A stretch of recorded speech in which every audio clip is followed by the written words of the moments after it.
My name is Doreen, and I had bilateral hip replacement in September of 2019. Well, it started about 5-6 years ago.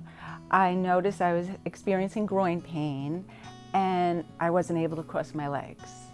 So I consulted with my daughter, who is a nurse at Monmouth Medical, and she suggested I go see an orthopedic physician. At that point is when I went to see Dr. CHALNICK, and he took x-rays and said it was the beginning of arthritis, and he wrote me a script for physical therapy. Fast forward a couple of years, the pain got more intense.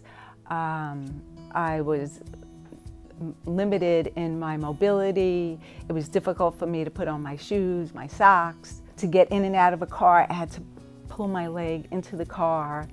Stepping down on a curb was just a daunting task. It was very severe.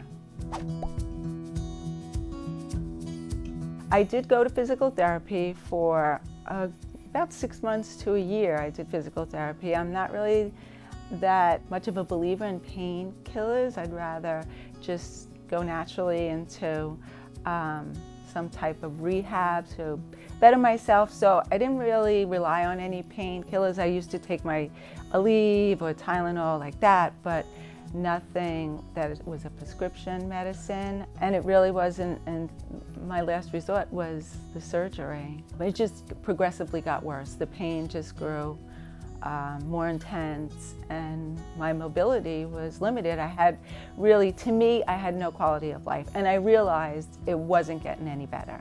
It would just continue to get worse. And in my eyes, I was too young to experience in that.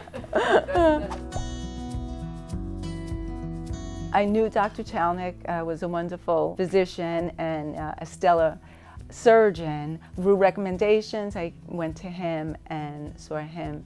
And like I said, it was 5-6 years ago when he first said to me, it's the beginning of arthritis, try physical therapy. And then I said to him, well, what do I do next? When do I come back? And he said to me, you'll know when to come back. Fast forward a few years, and the pain was so bad, I called for another appointment with Dr. CHALNICK.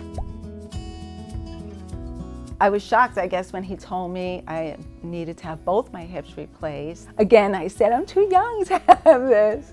But, you know, I knew that I needed to have something done.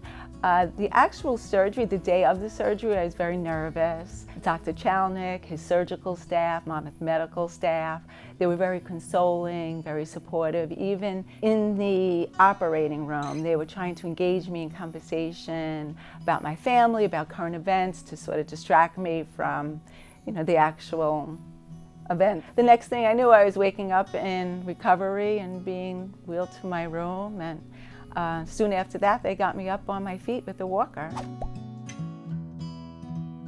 In that respect, I have to pay a lot of tribute to Dr. CHALNICK. He knows I'm a single mom. For me to take off that long would be a burden on my household. So he said to me I was a good candidate, I was in good health, and he said I can do both if you're up to it. So I was up to the challenge. I just couldn't live in the pain any longer. I stayed in the hospital 2 days and then was sent home. I had physical therapy at home for a couple of weeks, a few times a week. And it was a challenge. You had to stay. I would say the biggest challenge was always being on my back. I had to stay in a recliner. I had a physical therapist at the house for, I think it was 3 weeks.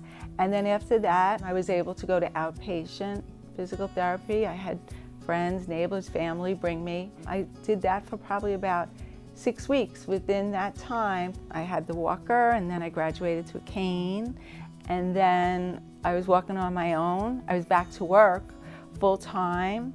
I hosted holiday parties. I had 20 people over within 3 months. He really changed my life. He really changed my life because I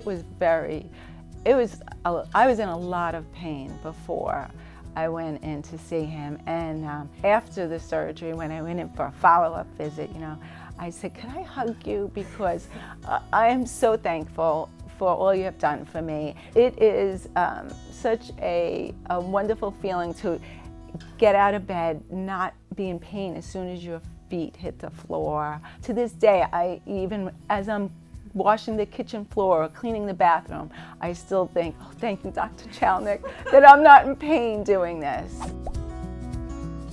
My advice would be, I feel like everyone reaches their point of frustration or point of knowledge that this isn't getting any better. I feel like you'll never be at a point where you won't be scared. I can't say that I was never scared or nervous, so you can't wait till that point. Go for it, because it changes your life. What we have left is should be enjoyed. It shouldn't just be struggling to get through each day. It should be an enjoyment.